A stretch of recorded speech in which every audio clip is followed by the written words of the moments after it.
Hi everyone, welcome to the Whiteleyverse with me, Connor Whiteley, for another daily short story. Now, before I start today's story, please remember to like, comment and subscribe to the channel so you don't miss any new content, and the engagement really helps the Whiteleyverse with the YouTube algorithm.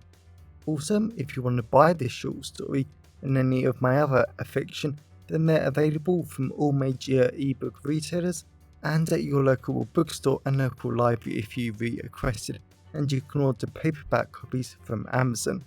Now, here's today's short story. I hope you enjoyed just as much as I did writing it. Random touch.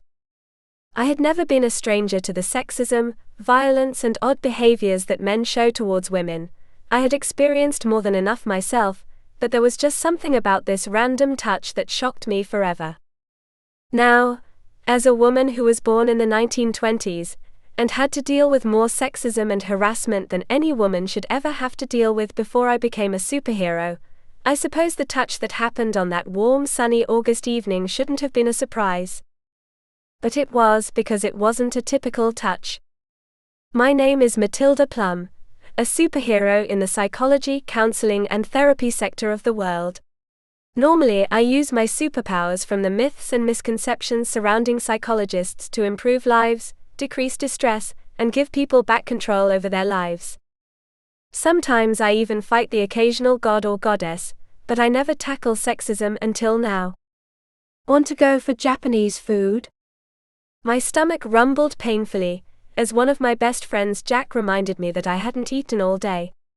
I had been too busy with psychological assessments, meetings and creating treatment plans for my clients. I had wanted to dedicate so much time to each individual client that my eating wasn't good. And now I was paying for it. My stomach felt like there were monsters inside wanting to crawl their way out to find their own food. Me and my two best friends in the entire world, Jack and Aidan, who were both wearing their matching black jeans, light navy blue denim jackets and black trainers, were walking along Canterbury High Street when it happened. I always enjoyed the slightly rough feeling of the cobblestones under my feet, the wonderfully cooling summer air, and the rich aroma of Italian food as we passed a restaurant cladded in ancient stone like most of Canterbury.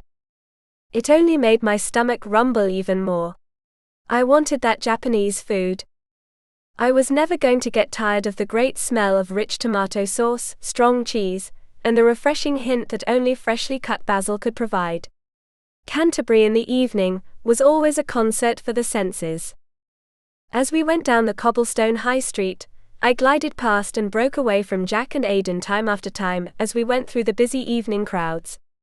It was August, so there were sadly barely any students with their friends, partners or families coming to visit them.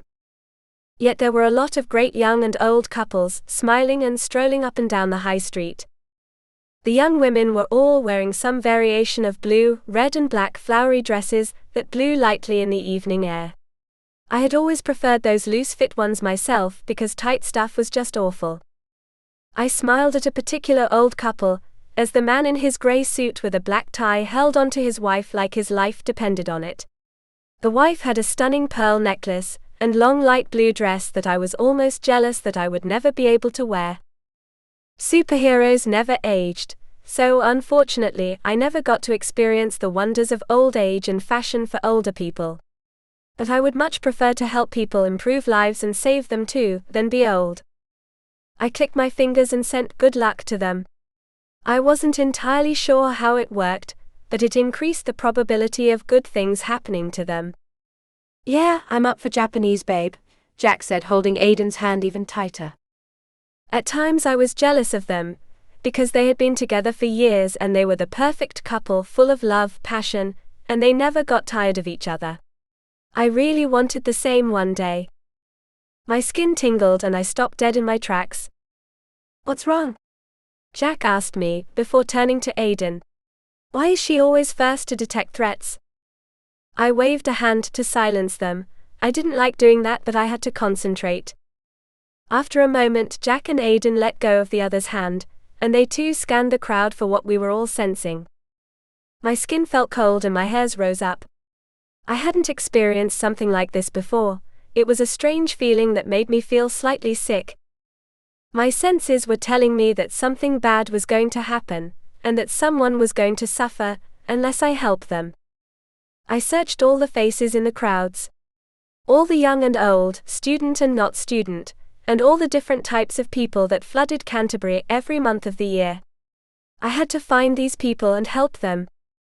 As they were all talking to one another, I tapped into my reading mind superpower, that was thankfully growing stronger and stronger with each passing year. Before I needed someone to talk to me directly to be able to read their minds, now I just need to hear their voice.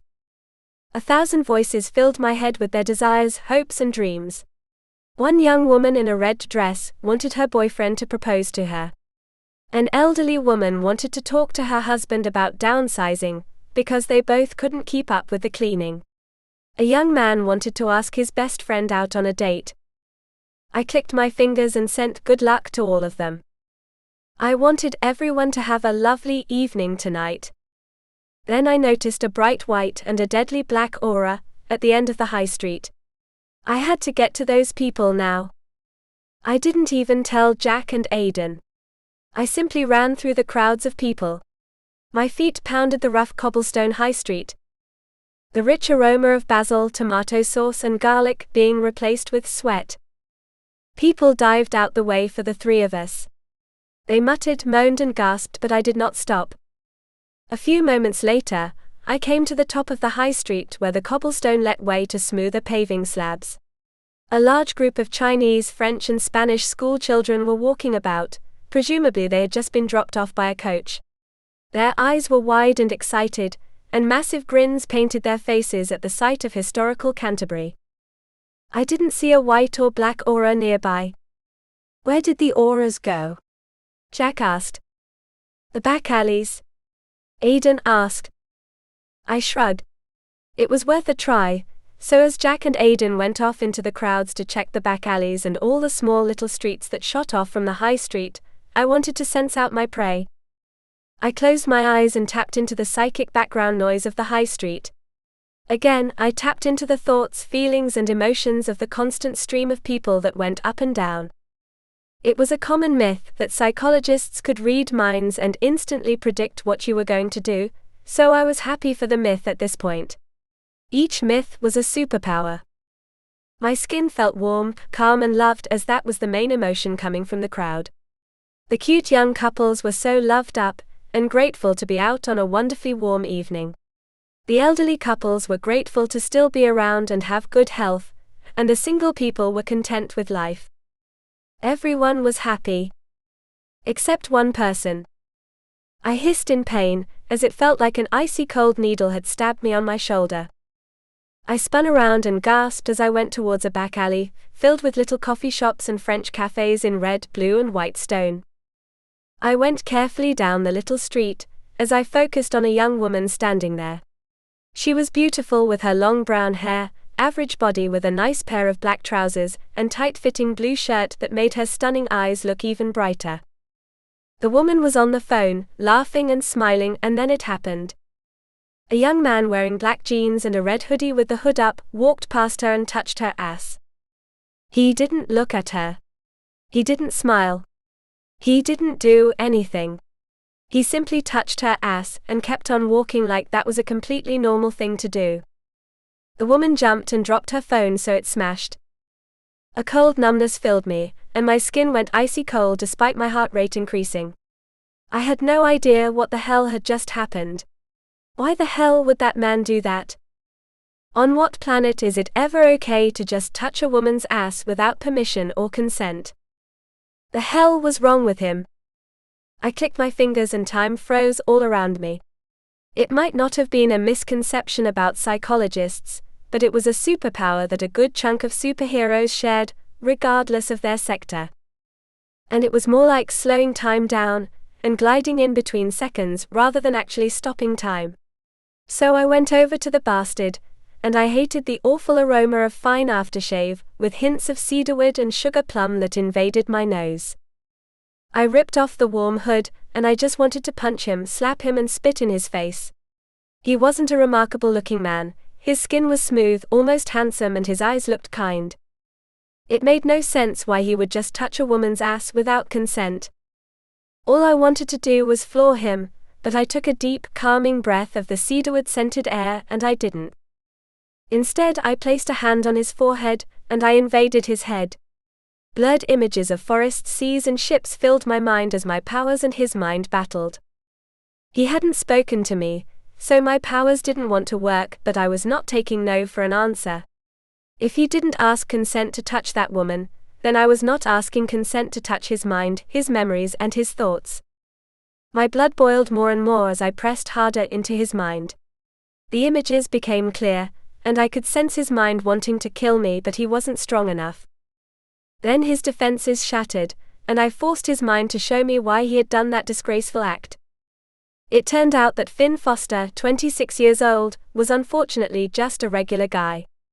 He wasn't a predator, uneducated, or a sexed-up horny teenager who just wanted to fuck any girl he saw. He was just a normal man, and those words felt like battery acid on my tongue. He had regular friends who he drank with at the weekend. He spoke to them about girls and sex and everything else no more than the average young person. Sure, their comments were awful and highly sexist, but to me, these were just normal foul comments that were ingrained into society. And that pissed me off. I disconnected from his mind as I heard Jack and Aiden enter my time bubble, and they searched the mind of the young woman who Finn had touched. "Shit," Jack and Aiden said at the same time. "She's a survivor of trauma." I rolled my eyes, as I could easily guess by her reaction what sort of trauma she had been a survivor of. Finn just made me sick to the stomach. She only finished therapy last week, and her PTSD, anxiety and depression were all gone. This was the first time she had felt safe enough to go outside, Aiden said. My hands formed fists. How many more women and men will become survivors of abuse? How many more touches will happen? How many more predators and idiots will hurt others? My entire body shook as I stared at Finn. Jack smiled. "What do you want to do to him?" My stomach rumbled at the worst possible moment. All I wanted was to eat, but Finn had to be dealt with and I just grinned. This was going to be fun. A few hours later, I flat out loved the wonderful sweetness of my dorayaki pancake filled with red bean paste that gave off great hints of slight sweetness, earthiness and richness in my mouth. It had been ages since I had had Japanese food, and now I was remembering why I loved it. Canterbury was filled with so many food wonders, and I loved them all. My stomach was finally happy. The entire Japanese restaurant was filled with school children. As it turned out, yet another coach filled with exchange students from Japan had descended on Canterbury. The restaurant was filled with the constant talking, chatting and laughing of school kids in their own clothes, like blue jeans and white t-shirts, as they excitedly told their friends what they had seen and found today. A lot of the students couldn't understand why English-speaking countries had so many coffee shops without green tea and matcha. I seriously couldn't stand matcha. It was disgusting, but it was sweet hearing the kids. I know Kent University liked organizing language schools for other countries, but this year they must have been desperate for money. There were so many. As I sat with Jack and Aiden around a small round wooden table that was slightly wobbly, so whenever I pressed down on it, the entire table moved, I couldn't help but smile at what we had all achieved today.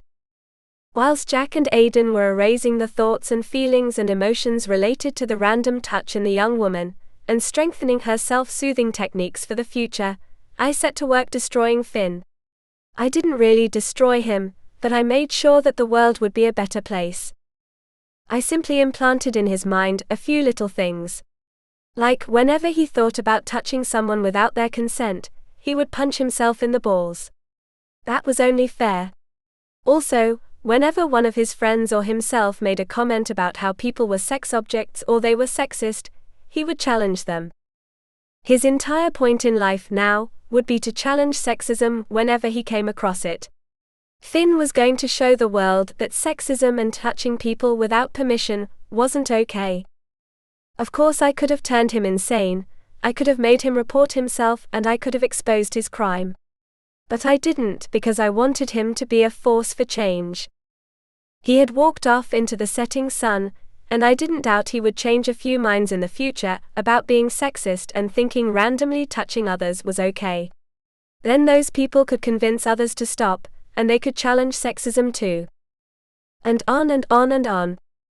This could be a snowball effect that could save a lot of women from the harassment they face on a daily basis.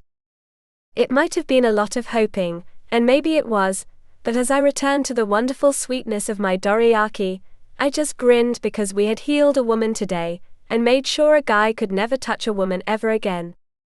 That was a good day's work, and it was only possible because of a random touch. Welcome back everyone, it's me again, Connor Whiteley. So I really hope that you enjoyed today's story, because I flat out love writing, creating stories and sharing them with you. If you really enjoyed today's story, then please remember to like, comment and subscribe to the channel so you don't miss any new content, and the engagement really helps the Whiteleyverse with the YouTube algorithms. And if you want to buy this short story or any of my other fiction, then they're available from all major ebook retailers, and you can get them from your local library if you requested, and you can order the paperback copies from Amazon, your local bookstore or local library if you request it. Lastly, if you want to support the channel on a one-off basis, then you can now buy me a coffee at buymeacoffee.com/Connor Whiteley. Also, if you know anyone who would enjoy today's story, then please share it with them. I'm always really grateful when you wonderful people help spread the word about the channel. So, thanks for watching the Whiteleyverse, and I'll see you again soon. Have a great day, everyone.